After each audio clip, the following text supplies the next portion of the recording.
morning, everybody.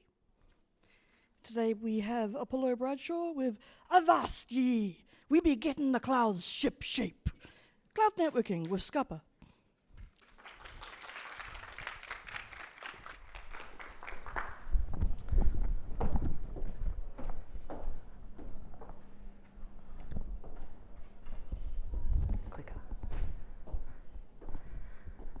Hello everybody, Nina Mani.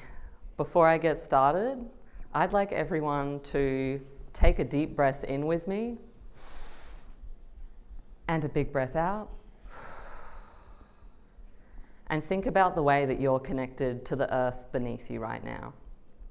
That might be through your feet resting on the floor or the surface that you're sitting on, the chair, hopefully not the floor just yet. Today we're gathered on the lands of the Kaurna people in Talantanya, Adelaide, and I'm visiting from the lands of the Moinina people in Nipaluna, Hobart. Unfortunately, the Moinina people are no longer with us, thanks to the Black Wars in Tasmania, and today that land falls under the custodianship of the Palawa people of Lutruwita, Tasmania. So, today I am here to talk to you about Skupper. I wrote my proposal for this talk very frantically in the 15 minutes before it was due, and I thought this title was so great. Avast ye, we be getting the clouds shipshape, cloud networking with Skupper. I'm so sorry, but I'm not going to be able to do 45 minutes in the pirate voice. And also, it's just a bit long and convoluted. I thought I could come up with a shorter version to really convey purely what this talk is about. And it's just Skupper. So if you've never seen or heard of Skupper before, you might not recognize the logo. I like to joke with my friends that the logo is the main reason why I enjoy using this tool. It's a very cute pug wearing a pirate captain's hat. So obviously today I had to theme this talk around either pugs or pirates. I wonder if you can figure out which one I went with. I wish, if I had more time, I thought about it. So today we're going to be talking about cloud networking. I realize some people might be hearing cloud and being like, oh, what is that again? So I'll quickly go over that. I'll talk about cloud networking from the point of view of an end user or developer. Then I'll be able to talk about what Skupper actually is, what it does, the problem that it's trying to solve. I'll maybe do a live demo. And somewhere in there we might also talk about a pirate from 300 years ago who I thought was really cool and maybe is relevant. My name is Apollo Bradshaw. I use they, them pronouns. I fell into IT 5 years ago after doing a physics degree. I still don't really know what I'm doing. Most of the time it's been automation and cloud things, including cloud administration, and then more DevOpsy work like CI/CD pipelines and that kind of thing. Okay, before I talk about the cloud stuff though, there's this really interesting pirate called Stede Bonnet, and he was known as the Gentleman Pirate. He lived in the golden age of piracy and was born in London in 1688 and then moved to Barbados at a young age. Now, he earned the nickname the Gentleman Pirate because he had a very good education and was really from the upper classes of Barbados at the time. He had everything for someone living at that time. He had a nice, successful and short career in the military and then inherited a plantation from his father that was complete with enslaved people who earned him lots and lots of money. He had a wife and children. He also loved to read. And even at this time, people loved to romanticize the idea of pirates. Pirates were this symbol of complete freedom and autonomy and sticking it to the man. And Stede Bonnet fell in love with that idea of piracy and decided to become a pirate himself. This is extremely unusual. Most people would only enter such a dangerous and criminal venture because they have no better options. Stede Bonnet had so many other options. He could have lived his life in comfort and stability, but instead he chose to commission a boat, hire a crew of sailors, and set sail in 1717. Now, we'll get back to Stede Bonnet later and discuss how his venture into piracy went, but now we're going to talk about Kubernetes. So we talk about the cloud a lot, and often it's kind of unclear what we're even referring to when we talk about the cloud, and that's kind of by design, because clouds abstract away a lot of boring and painful work of managing infrastructure. When I talk about the cloud, I'm talking about some kind of deployment of Kubernetes. And all Kubernetes is a way of managing a big pile of servers and running containers on them efficiently. Unlike Trish's talk, where she was talking all about containers in terms of libraries and knowledge, here containers is a very specific technical term, which is a way of bundling up your application with all of its libraries and packages so it can run easily anywhere.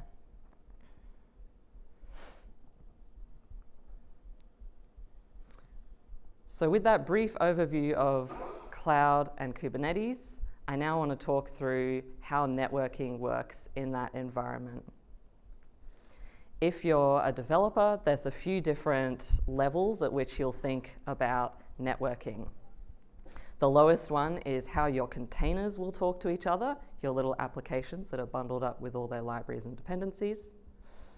At the next layer up, you think about pods. Pods are actually the smallest unit that you deploy things onto Kubernetes with, and they are collections of one or more containers. And finally, you'll probably want to make your application publicly accessible at some point for other people, so you need to think about how to get traffic in and out of your Kubernetes cluster. So let's start at the bottom with containers. Let's say you have a web application, and your web application is 2 containers in one pod. It's a back-end container and a front-end container. You've deployed them in cluster 1 in a namespace called Site A. You want your front end to be able to talk to your back end, and the easiest way to do that, if they're just containers in one pod, is to use the local host network. Every pod has a private network inside of it where all of the containers can talk to each other very easily over localhost. But as more people start using your web app, you might realize that it would make more sense to split out your backend and front end into separate pods, so they're no longer in one pod. In that case, though, you'll lose this convenient private network for communication. So something you could do if you had your front end and back end in separate pods is you could use the pod IP address, which gets automatically generated for you by Kubernetes whenever a pod is made. Every pod in Kubernetes gets assigned an IP address, and it's used for pod-to-pod communication, and also Kubernetes uses it for managing those pods. But this is very inadvisable.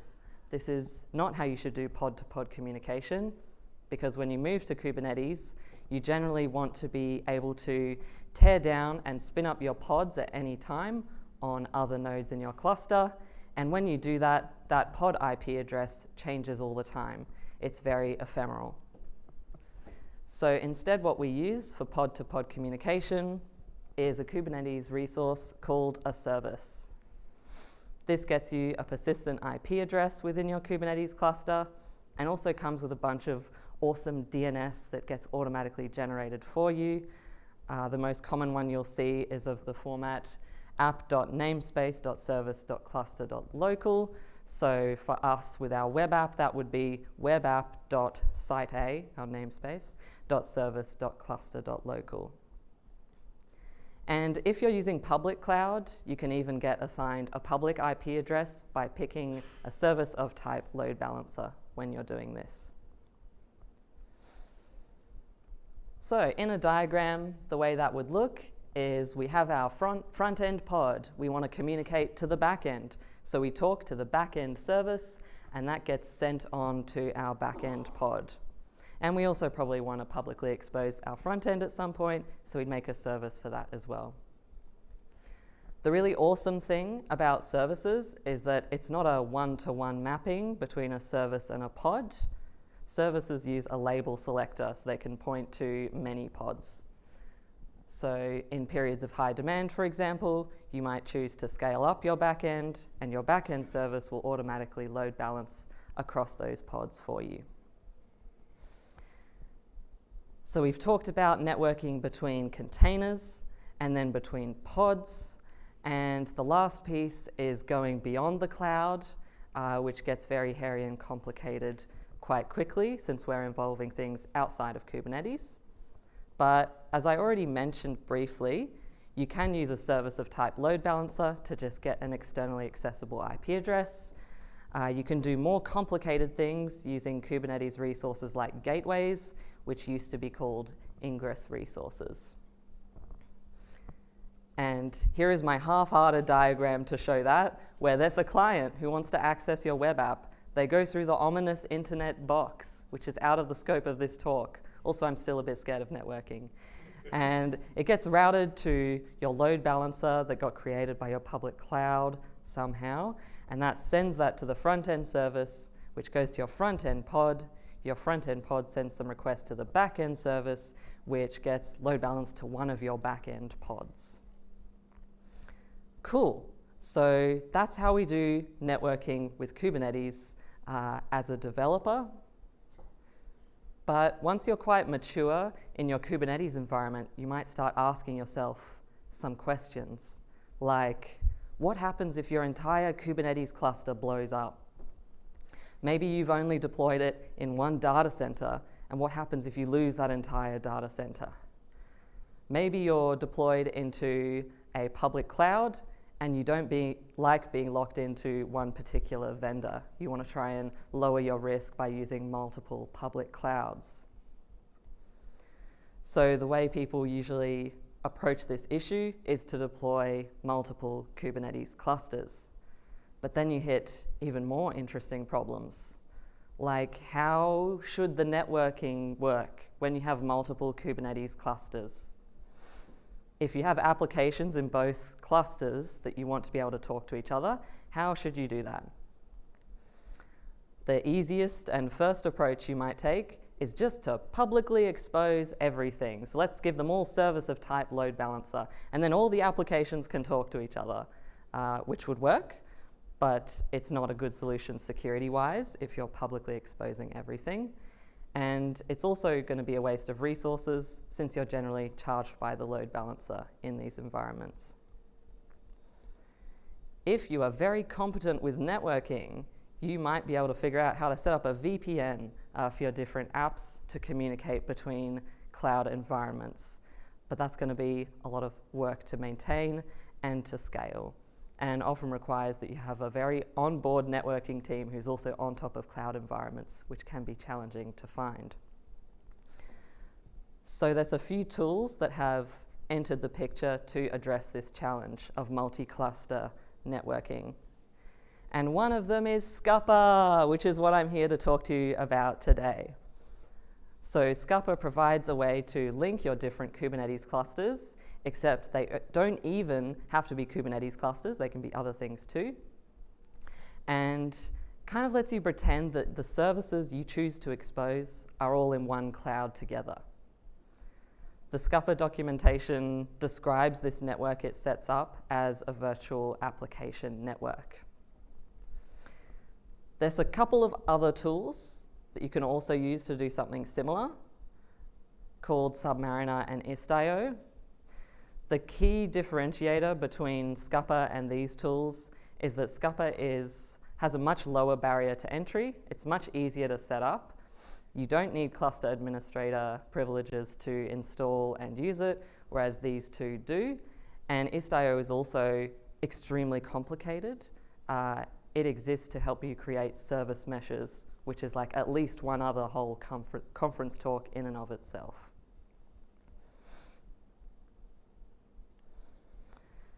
So at a basic level, the way Skupper would work is if we have two Kubernetes clusters, each with a namespace, site A in one cluster and site B in the other, we could deploy our web app with the back end in one cluster and the front end in another.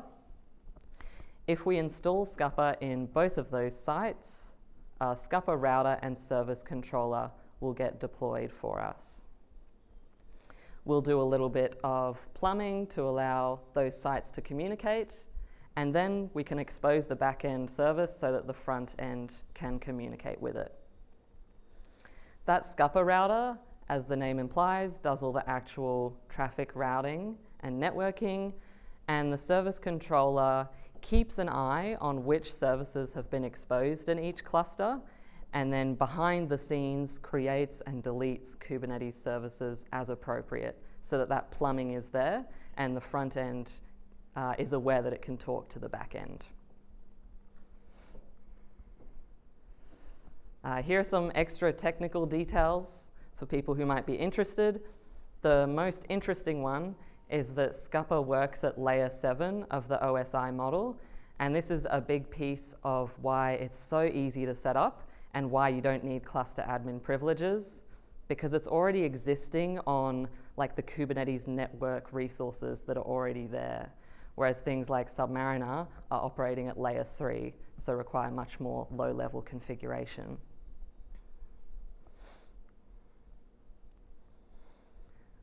I don't use Skupper in my home lab. The reason why I have experience with Skupper is that I used it in a project with a large business who were migrating from one old Kubernetes cluster to a new one. And Skupper was really great for that use case, for moving applications one at a time while still allowing them to talk to each other. But they did also use it for multi-cloud deployments, also called faux stretched cluster deployments, because it allows your applications to exist as if they were in one big stretched Kubernetes cluster. All right, it's time for the demo. So I was going to do a live demo, but I'm using a free trial of a generic cloud provider, and sometimes it was super slow at spinning up and scheduling my pods, so I did pre-record that one. I'm going to give a quick explanation of what the demo will involve. So like I've been talking about with our web app with a front end and a back end, we're going to be doing that. Our back end will be running on my local machine, just on my laptop, and then the front end will be running in a public cloud environment. So I guess the context here would be someone who's starting to put things into the public cloud, but haven't been able to quite move everything, maybe because of privacy reasons, or because there's something very special on their laptop that they haven't figured out how to containerize just yet. We're going to deploy a backend and a front-end pod. We'll install Skupper in both sites. So one of those sites will be the private site, my laptop, and the other one will be the public site. And then we'll set up the plumbing so that those two sites can communicate with each other, and we should see our web app working as intended. All right, here we go. Here's my screen capture from doing this demo on Sunday. So the main tools that I'll be using in here is just the Skupper CLI. It comes with a whole bunch of useful commands. Important side note, you don't have to use the CLI when using Skupper day to day, so it is very easy to automate with CI/CD as well. Here's my proof that I have got a Kubernetes cluster running with a generic cloud provider. And I'm going to be using a namespace called public site for my Skupper installation and front-end deployment. And at the moment, there's nothing in there, but that is very soon to change. First up, we'll install Skupper, which is via this init command. I'm also passing a couple of options here, which just enable the web console, and also increasing the timeout again because this cloud was very slow to run. And this is the bit where I will need to skip forward a bunch while it is spinning up those pods. Yeah, here we go. So I was watching the pods getting spun up there. You can see, like I mentioned earlier with the diagram, hopefully it's legible, there's a Skupper router pod, the bit that does all the network routing. There's the service controller, which creates and deletes Kubernetes services as appropriate. And there's also a bonus extra one I didn't mention called the Skupper Prometheus pod, and that's there to do metrics and things for the web console.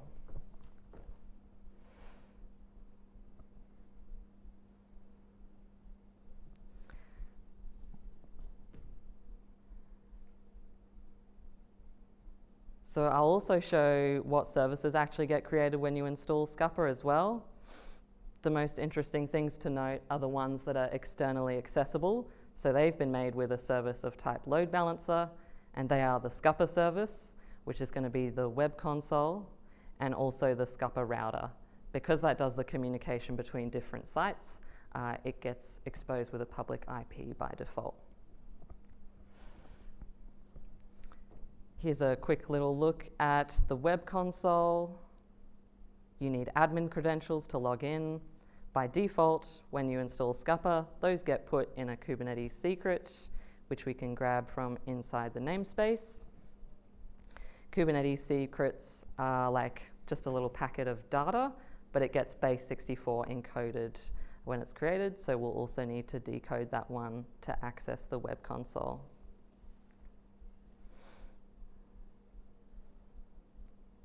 And although I have the password here in plain text, I've now torn down this entire environment, so you can't hack into it, unfortunately. Maybe I should have left it up.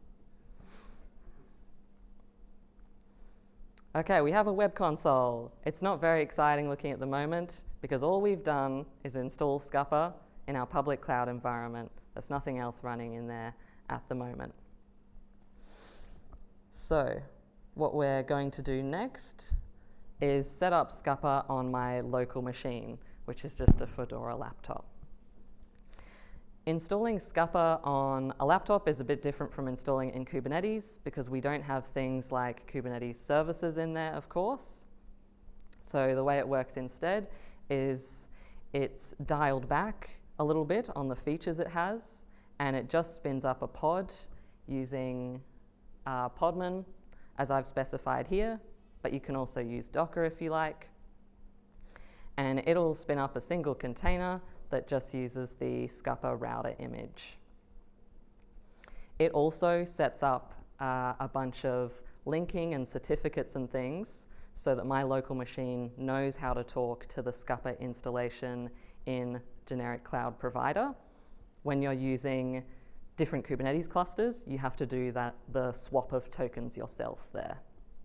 But it kind of comes built in with this CLI. Okay, now we're actually going to deploy some applications.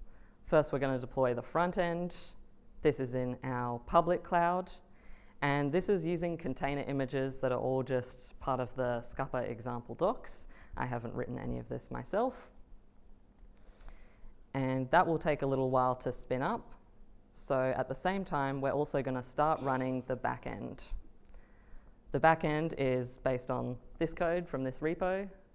There's another shot of the plug in the pirate hat. And the backend code is just a Python application that's going to send responses to our front end once everything is hooked up. I still don't know why this ls command took so long to run. It's a little bit concerning. But yeah, we'll start running the backend using Python on my local host. We're going to use port 8081 for it. And important thing here is that I'm not making this publicly accessible in any way. It's only accessible from my machine at the moment, and we'll check its little health API endpoint to check that it's running okay. Now that the backend looks okay, we'll check on the front end. It's still pending. It takes so long to get scheduled, but while that's happening, we can do the plumbing to connect and expose our backend that's running locally on my machine to our public cloud. The way we do that is by using the Skupper service command.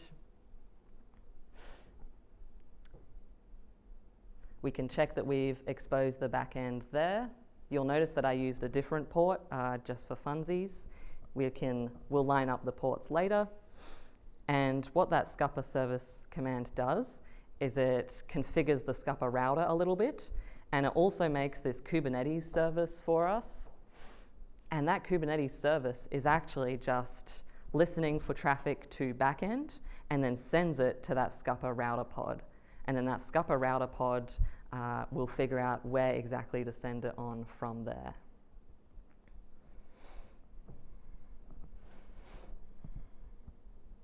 The last piece of setting up the connection for backend to our public cluster is just to bind that backend service to the process that I'm running locally on my machine, and this is where we specify the port that I'm using locally.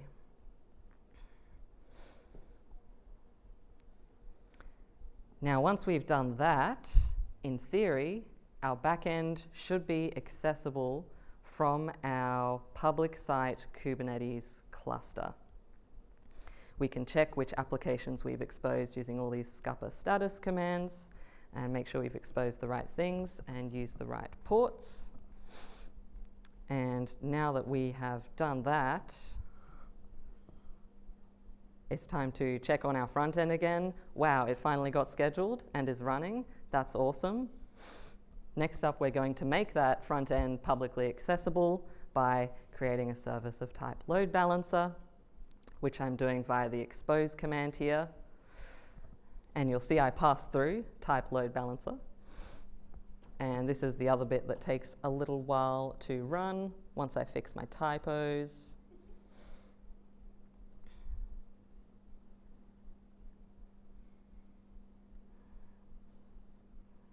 Pending, pending. There we go. It got assigned a public IP address.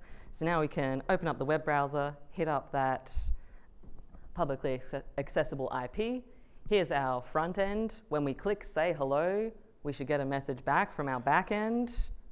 Hey, we got a message back from the back end. Hooray.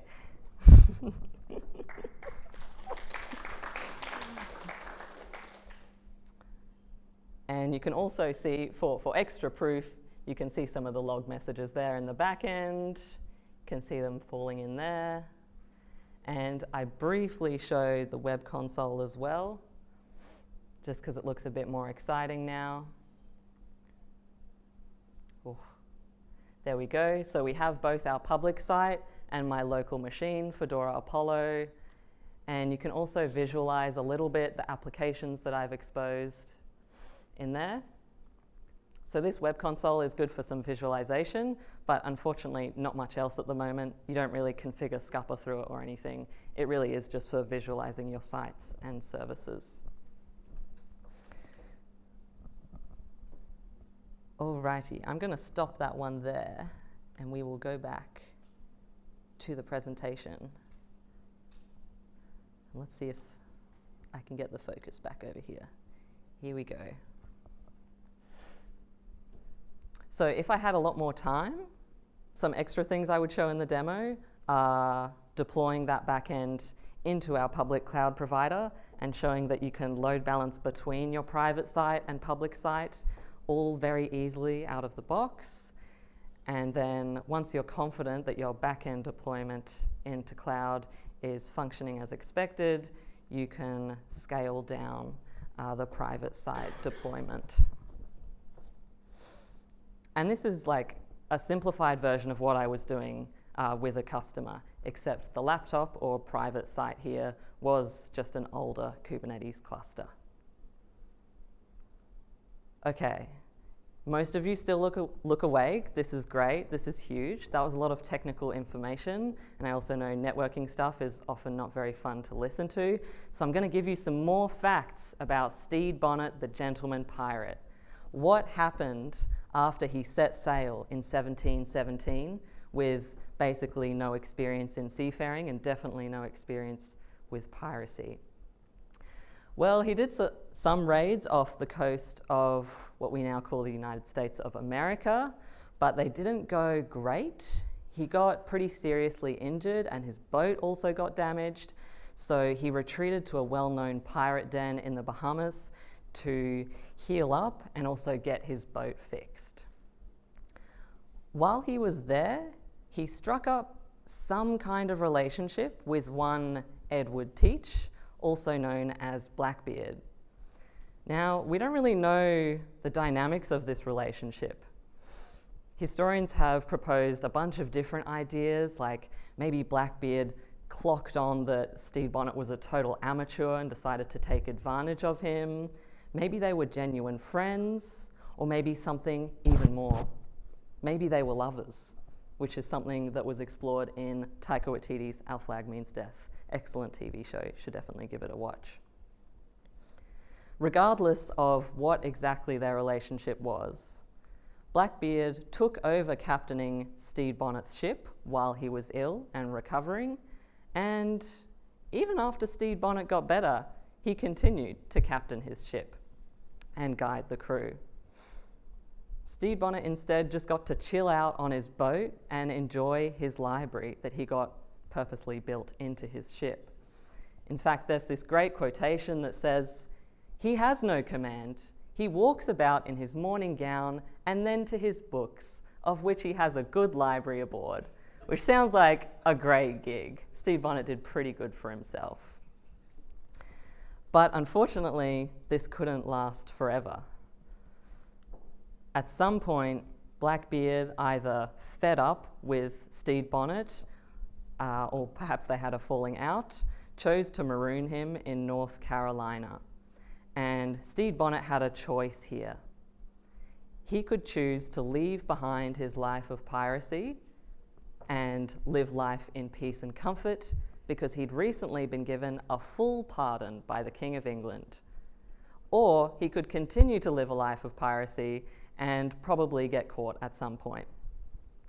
Our gentleman pirate, with his history of great decision-making, chose to continue his life of piracy. And unsurprisingly, he was caught shortly thereafter and then hanged in 1718, which is one whole year after he set out on his grand adventure. We have all the documents from his trial before he was hanged, and the Chief Justice went on this huge rant, but I did like this little quotation here, where he said, "The principles of religion that had been instilled into you by your education have been at least corrupted, if not entirely defaced, by the skepticism and infidelity of this wicked age." Sounds like something some of my teachers might say if they saw me now.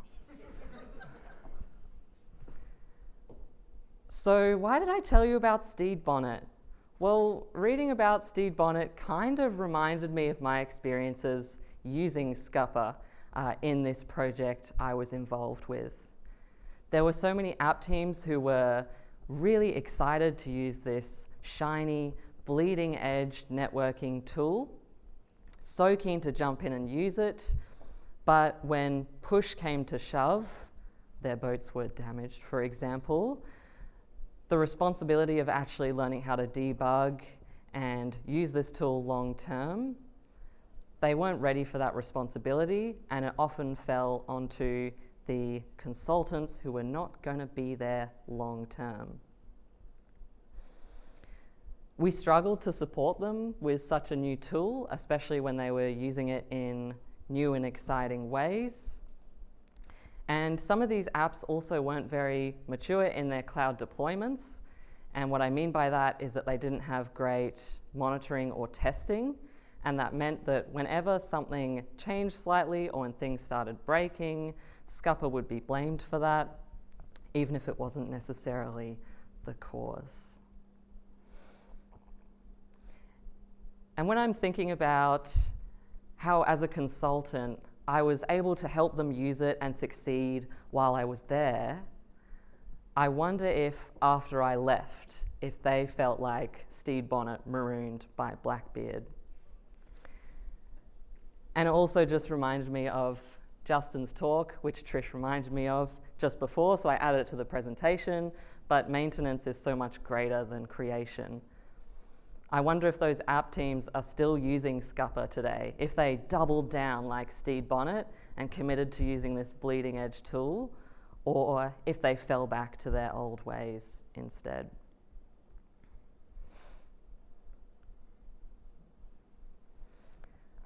So today, I came up with an excuse to wear a pirate costume, and then I talked to you about cloud networking, how it works at the container level, the pod level, and at a very high level, how you expose things beyond your Kubernetes cluster. I use that to try and justify why Skupper exists, because it's quite a niche tool that solves a very niche problem, which is multi-cluster networking. I even proved that it works and is real using my pre-recorded demo. Hopefully it looked pretty straightforward to use. So if it sounds relevant to you, you should definitely play around with it and give it a try. And finally, I told you the story about Stede Bonnet because he's just such an iconic example of human recklessness and that drive to chase those things that seem so beautiful until you get up close to them and realize the responsibility that you're going to have to deal with. Thank you. Here are some resources for specific use cases with Skupper as well. And I also have a big reference list for all the Stede Bonnet stuff. Would recommend reading 18th century court trial documents. Quite entertaining. Thank you.